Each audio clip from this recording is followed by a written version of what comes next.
Hello, ladies and gentlemen. I'm under duress. I'm being held here by Chris Peters, and this is John Gallagher from Raven. How are you, buddy? Thank you. Thanks for joining us under sufferance today. It's a pressure and an obligation. Thank you. You're welcome. Raven hit Australia in just a few sleeps, mate, for the Hellfire Australian tour, kicking off in Brisbane on November 7th, then hitting Melbourne and Sydney over consecutive days. So, I got to tell you, the Brisbane show's not happening.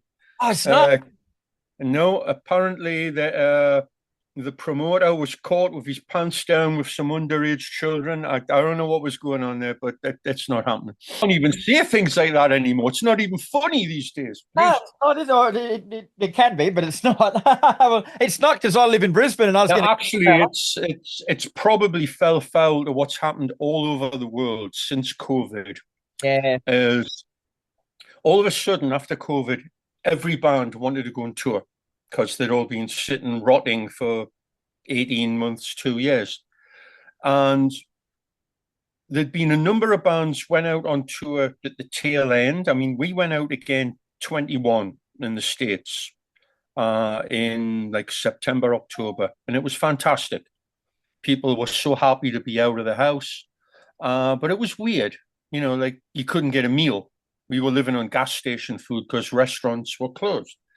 And what happened is a lot of bands would say they're going to tour and then, oh, their lead singer got COVID and they'd cancel and people weren't getting their money back. And this happened a lot. And people were like, you know what? I'll go on the day. I'm not buying a ticket. I'm not getting screwed. And of course, the promoters hate that. So it's like they don't care if there's a walk up of 400 people, they want 400 tickets. I want to And know. if they get 100 tickets, it's just like, well, I'm not going to make money. I'm canceling now. I don't want to lose my shirt. And it's a vicious circle because the more they cancel, the more people go, well, I'm not buying the ticket. They're going to cancel the show. And, this is just the post-COVID landscape, I guess, we have to deal with it. It is, yeah, and there's no real quick solution either. Like as you say, you can understand the public not wanting to buy tickets in advance because they have been screwed over in the past, but promoters have got to know roughly what's coming in so they can plan around it. It's sort of you've got to get the consumers' trust back up again. But how do you do that when the other side of the It's I mean, it's hard. it's got to, that people have got to meet in the middle. Yeah, You since know, the, the the people ever done promoters have to deal with they may not sell as many advance tickets as they previously would, and you know, be upfront that if anything happens, they will refund the money.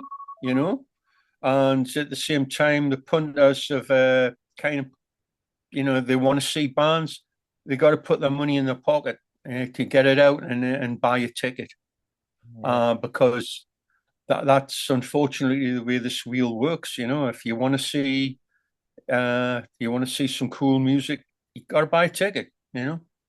So people, if you can do that, it's one of the ways you can support your favorite bands. Buy a ticket, buy a vinyl, buy CD, buy merch, and tell Spotify to do that. Yeah. Bash it up your ass. That's right. Good. Well, that's the bad news out of the way then, bro, unfortunately. But this will be your first visit to Australia since 2019. So what's changed with the band between visits?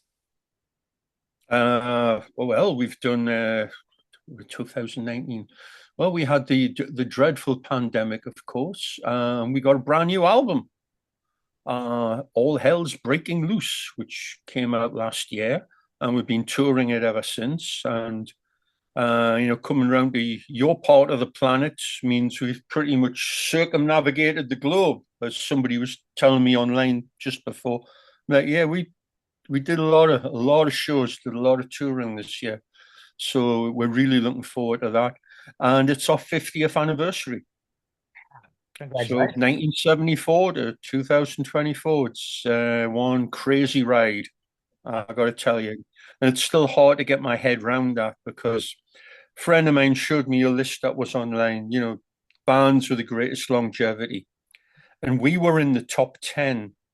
Wow. And it's like, Aerosmith, the Stones, ZZ, and us. That's We were fantastic. in that, and that really was like, oh, that's too weird. That's too weird, you know. Oh, wow. But it's it's a cool thing. It doesn't happen very often, so we've made sure we got out and about this year a lot. Good on you.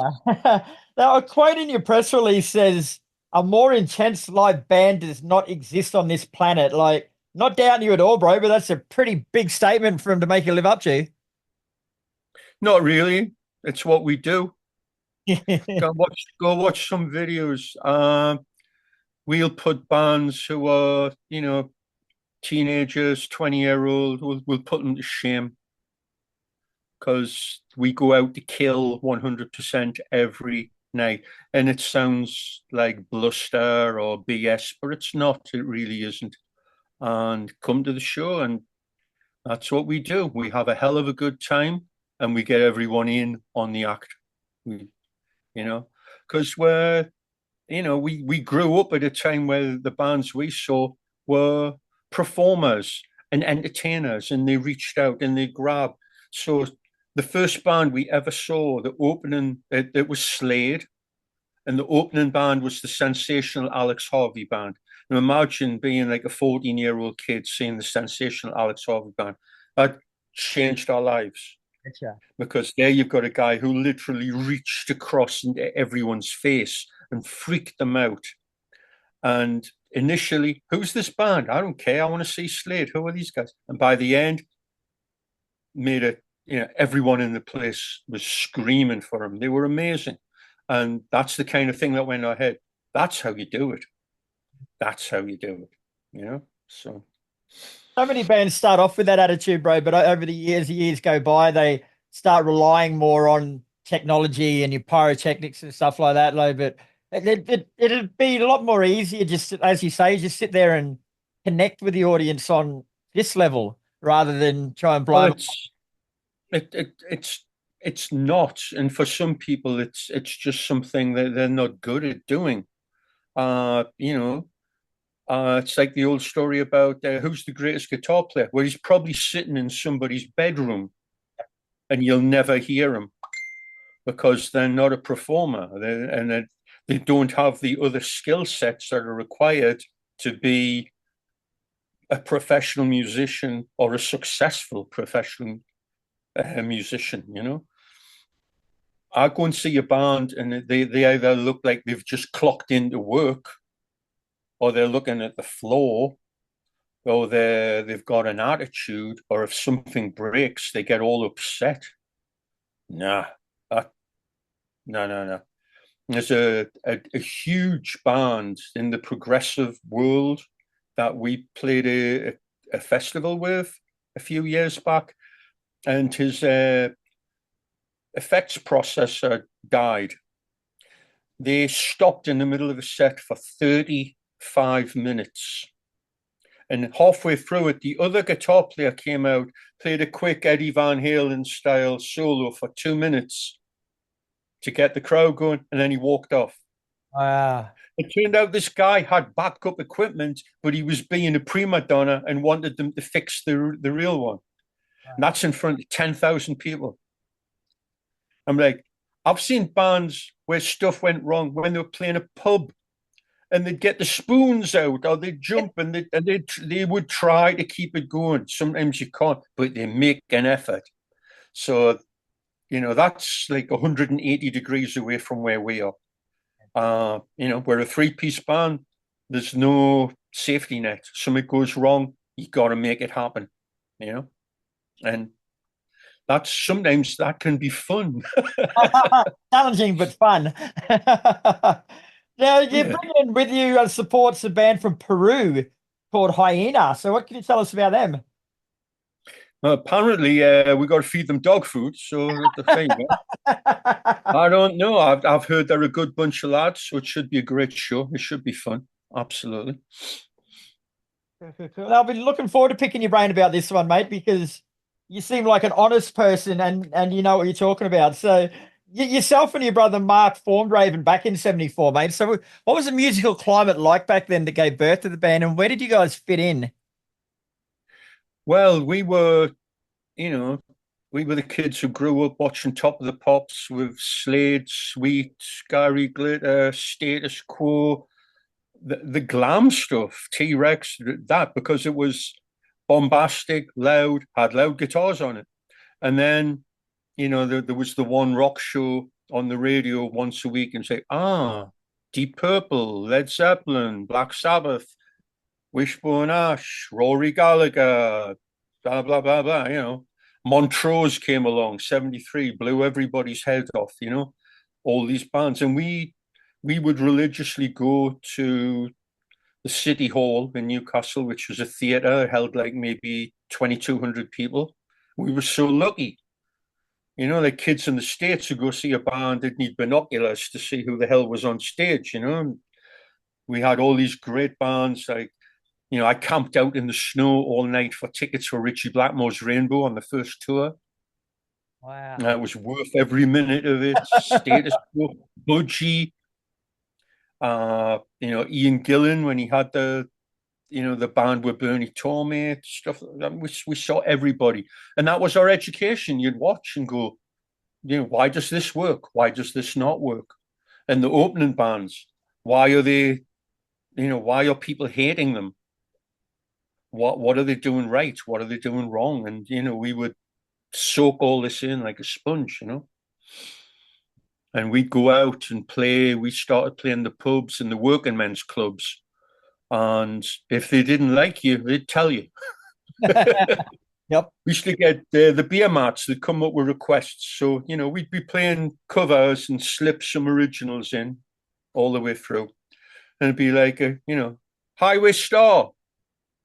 Or, Victim of Changes. Or the favorite one was Fuck Off. They put that one up there. Who sings that one? So this was our paying the dues, learning how to reach out to an sometimes apathetic audience and grab them and either get them on your side, or if they hated you, ramp that up so that they wanted to kill you. Because the worst reaction you can ever get is a no reaction. Yeah, true. You don't want that, so. It's how the world's changed, though, mate. Like if someone came up and gave a band these days a coaster that said "fuck off," they'd probably walk off stage because they were being disrespected. Yeah, they'd start to cry. Yeah, we would just laugh. It was like it's hilarious. character building, they call it. That's right.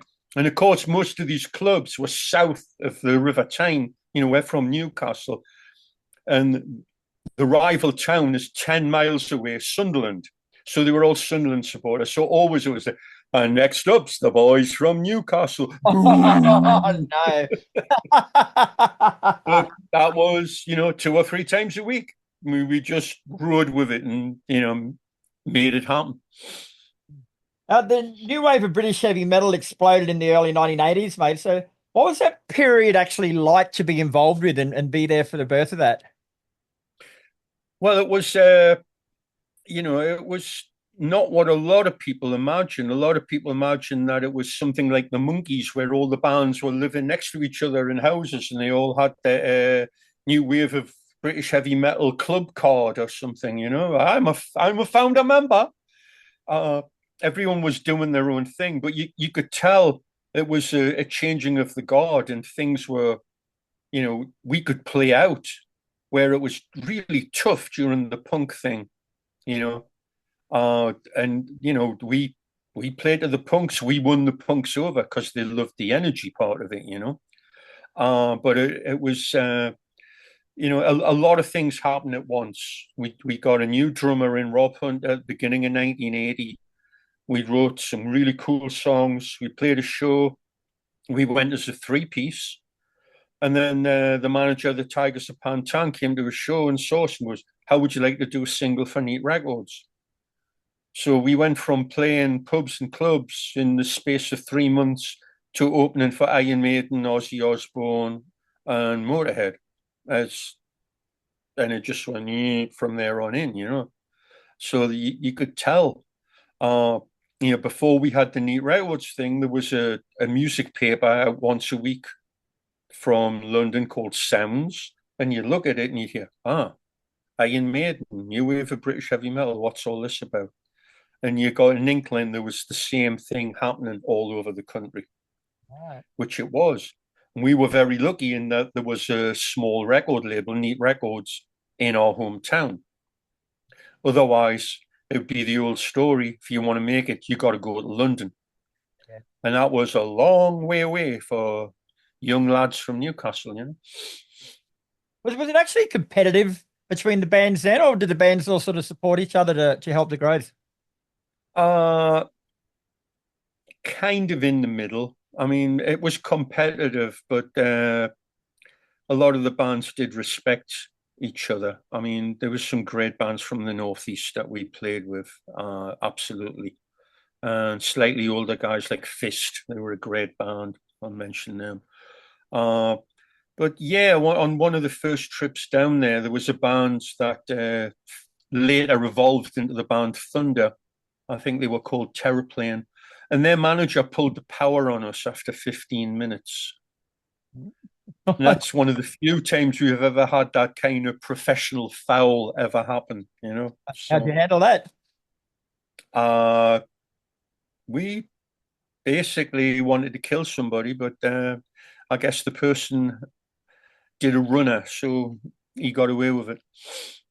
We just resolved that if anyone ever tried that next time, we'd end up in jail for murder, I think. Our first show in the States, the band Riot tried to sabotage us during our show. Yeah. Yeah. They went to the stage box and took the bass guitar and put it on the vocal channel and put the kick drum on. They did this lot to try and screw us over. Yeah. Didn't make any difference. Yeah. And as a band, like you actually gave Metallica and Anthrax their first ever tours, mate. So have they returned the favor since? Well, I'm still waiting. Scott, come on, Scott. So actually, we saw Frankie and Joey at one of the festivals earlier. It was great to see those guys. Awesome.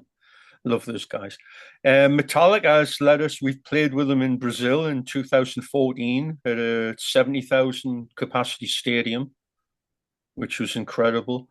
And they did their tribute to John and Marsha Zazula in Florida back in 23 and invited us to come and open that too, which was incredible. So yeah, they make no bones about saying how they've been influenced and they've got respect for us. And that's really awesome. You know, that's cool. So you actually just mentioned about the fact that these bands do pay a lot of respect to you. And that's been a little bit humble, mate. Like you're considered by many to have played a significant role in the development and success of thrash metal, but that's the outside look of you guys. But from the inside, what do you consider your contribution to music? Well, we were just one of the guys that took what was out there, as you know, as it goes, and kind of revved it up. We cut a lot of the fat out. You know, we weren't going to play a riff 42 times when you could play it 4 and then get onto the next cool riff. And we just put a lot of energy into it. And, you know, we by no means were the only band doing that, but we were one of the first to really rev it up fast with things like the Wiped Out album. I think that was pretty groundbreaking at the time.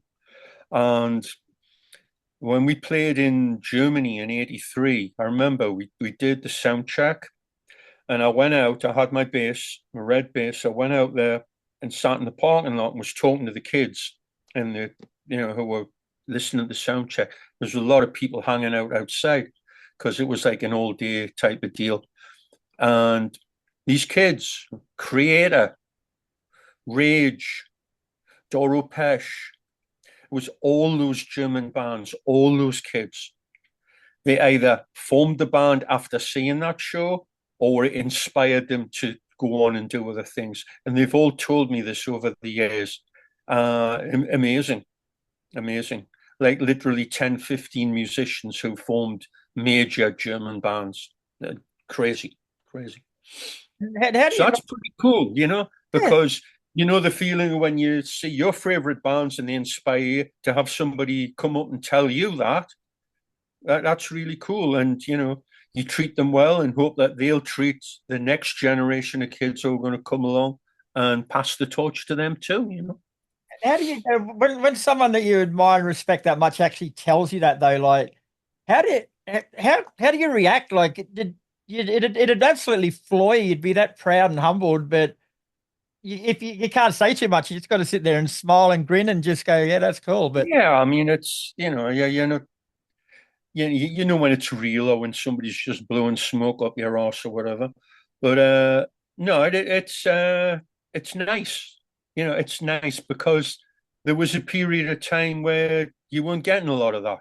You know, through the 90s, not at all, and we had to fight long and hard to claw back to anywhere near where we were in the 80s, due to having a commercial album out on Atlantic in the mid 80s, and also the way music changed. You know, all of a sudden, there we were at the tail end of the 80s where you had to be glam or thrash, and we were neither.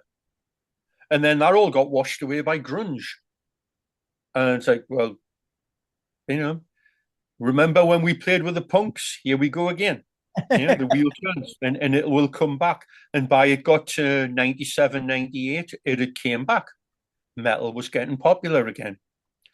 But just as we were starting to make some inroads, and my brother had a dreadful accident in 2001 and nearly died. So it took him like 3-4 years before he could walk again. So that kind of slowed us up a bit. But, that again made the wheel of time move just that little bit further in our direction. So it actually helped out. It was all right. yeah, good attitude, brother. So you've been going 50 years as a band, like you say, bro. Like a lot of bands these days, they stop making records at a certain point in their career and just keep touring on the back of their old ones, which is fine. They're happy doing that on their back catalog. But you guys are still churning out new music. Like your last album only came out last year, bro. So how important is it, do you think, to keep that creative side of a band going rather than just resting on your laurels, I guess? Oh, it's incredibly important. It's it's one of the main reasons we do this. It's like, we are a live band. We love playing live, but I get a huge kick out of just sitting here and, coming up with a whatever. I'll pick up a guitar and do something like that and go, oh, that could be cool. And then you go to